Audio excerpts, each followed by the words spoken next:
সূরা আল ফাতিহা। বিসমিল্লাহির রহমানির রহিম। পরম দয়াময় নিরতিশয় মেহেরবান আল্লাহর নামে। আলহামদুলিল্লাহি রাব্বিল আলামিন। সকল প্রশংসা একমাত্র আল্লাহর জন্য, যিনি নিখিল জাহানের রব। আর রহমানির রহিম। যিনি পরম দয়াময় নিরতিশয় মেহেরবান মালিক ইয়াউমিদ্দিন। এবং বিচার দিনের মালিক। ইয়্যাকা না'বুদু ওয়া ইয়্যাকা নাস্তাঈন।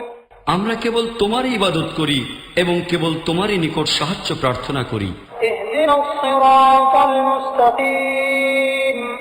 আমাদিগকে সঠিক সুদৃঢ় পথ প্রদর্শন করো।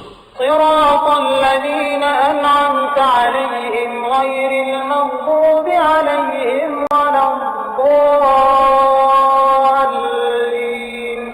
ওই সব লোকের পথ যাহাদিগকে তুমি পুরস্কৃত করিয়াছ, যাহারা অভিশপ্ত নহে, যাহারা পথভ্রষ্ট নহে। আসসালামু আলাইকুম। কোরআন শরীফের তর্জমা পড়ার সময় অনেক পাঠকরা কিছু বিভ্রান্তির মুখোমুখি হচ্ছেন। এই বিভ্রান্তির কারণ হচ্ছে কিছু আয়াতে এক আল্লাহ নিজের সম্বন্ধে বহুবচন আমরা ব্যবহার করেছেন। পাঠকদের মনে প্রশ্ন আসে, বহুবচন আমরা বা আমাদের ব্যবহার করে কি একের জায়গায় একাধিক আল্লাহর কথা বলা হচ্ছে? প্রত্যেক মুসলিমের এই বিশ্বাস করা কর্তব্য যে আল্লাহ এক এবং আল্লাহর কোনো সঙ্গী নেই, আল্লাহর কোনো স্ত্রী বা স্বামী নেই, সন্তান নেই এবং কোনো পিতামাতা নেই। আরবি ভাষায় ব্যাকরণে যখন আল্লাহকে তৃতীয় পুরুষ হিসেবে সম্বোধন করা হয় তখন একবচন উনি বা ওনারা, হু বা হুয়া ব্যবহার করা হয়।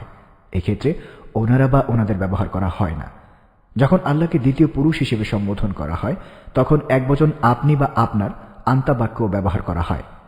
এক্ষেত্রে আপনারা বা আপনাদের ব্যবহার করা হয় না। কোরআন শরীফে যখন আল্লাহ নিজেকে প্রথম পুরুষ হিসেবে সম্বোধন করেন তখন কোনো জায়গায় একবচন আমি বা আমার, আনা, ইয়া বা ইয়া ব্যবহার করেছেন।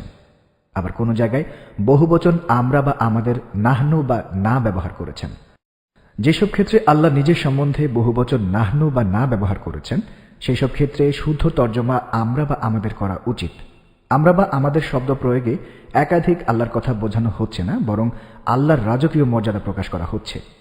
ব্যাকরণে এই ধরনের বহুবচনকে বলা হয় রাজকীয় বহুবচন বা রয়্যাল বা ম্যাজিস্ট্রিক প্লুরাল। যেহেতু আল্লাহ মহান এবং সর্বশক্তিমান, কোরআন শরীফের অনেক জায়গায় এই ধরনের রাজকীয় বহুবচন ব্যবহার করা হয়েছে। আশা করি আপনাদের বিভ্রান্তি দূর হবে।